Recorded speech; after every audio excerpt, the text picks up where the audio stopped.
Hello students, today I am going to explain poem Amanda which has been composed by Robin Klein. This poem is about a teenager girl who thinks that her freedom has been curtailed and snatched by her mother because she keeps on interrupting and instructing time and again. That's why she feels very bad and she doesn't like to be interrupted time and again. So let's discover in the poem what happens. Don't bite your nails, Amanda. Don't hunch your shoulders, Amanda. Stop that slouching and sit up straight, Amanda. Here, Amanda's mother tells Amanda in a very stern manner not to bite her nails.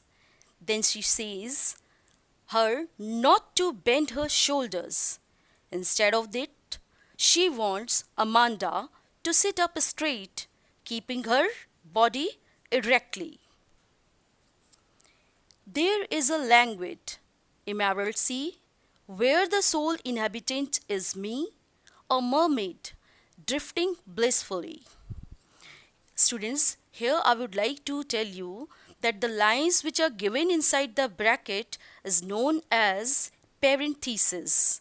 So, this is the imagination of Amanda as she prefers to live in dreams. Now she imagines herself to be a mermaid. Mermaid, you know, water fairy. So, Amanda does not care much about her mother's instructions. She loves imaginary world. That's why she is not just bothering about her mother, and she thinks that she is enjoying the life of freedom there in the green sea, which is quite peaceful, and as she is the single dweller in the sea. Did you finish your homework, Amanda? Did you tidy your room, Amanda? I thought I told you to clean your shoes, Amanda. Amanda's mother is both irritated and angry at Amanda. She once again speaks to her in a very authoritative tone and asks her whether she has completed the homework given by the school teacher or not. Further, she asks her whether she has cleaned up her room or not. She also reminds her of earlier instructions to clean her shoes, but she hasn't. I'm an orphan roaming in the street. I pattern soft dust with my hushed bare feet. The silence is golden, the freedom is sweet. Again, this is parenthesis. Once again, little Amanda withdraws into her world of imagination. She imagines herself to be an orphan girl roaming about the street. Bare feet, she walks on a dirty street, silently making patterns in the dust while walking.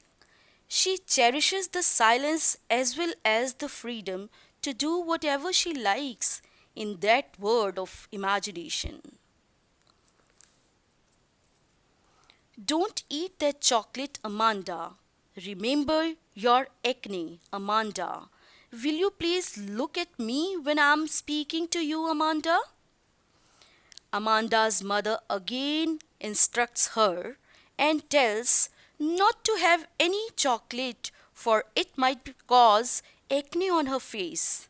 It seems that acne is reoccurring problem for Amanda because her mother warns her to remember how they had looked on her earlier and that she might not have forgotten the experience so easily. Perhaps this unpleasant memory has made Amanda turn her face away for her mother, then tells Amanda to look at her while she is speaking as a sign of respect towards her.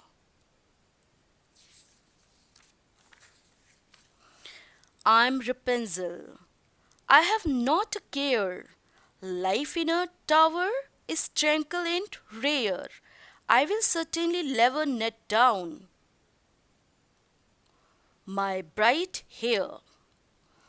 So again, Amanda is lost in her dream and she just imagines herself to be Rapunzel.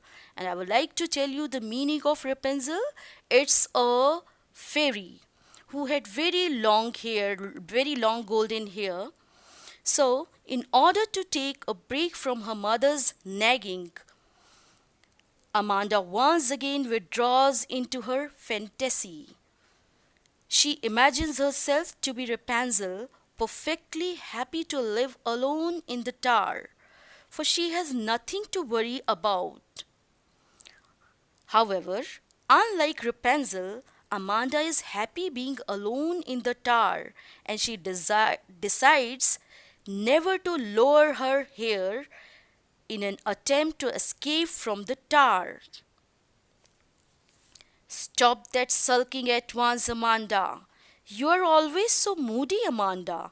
Anyone would think that I nagged at you, Amanda. As her mother got irritated too much, so she again says something to Amanda that Amanda is getting bad tempered. She tells her to stop sulking and accuses her of being too moody. She fears that people would blame the mother and call her nagging for all her attitude and behavior. So, in conclusion, we can say that parents should not be this much of restrictive and teenagers should not live a life of imagination. They should try to keep themselves in practicality. I hope you must have understood the poem. Even if you have any doubt, you can clear it in your Zoom class. Thank you.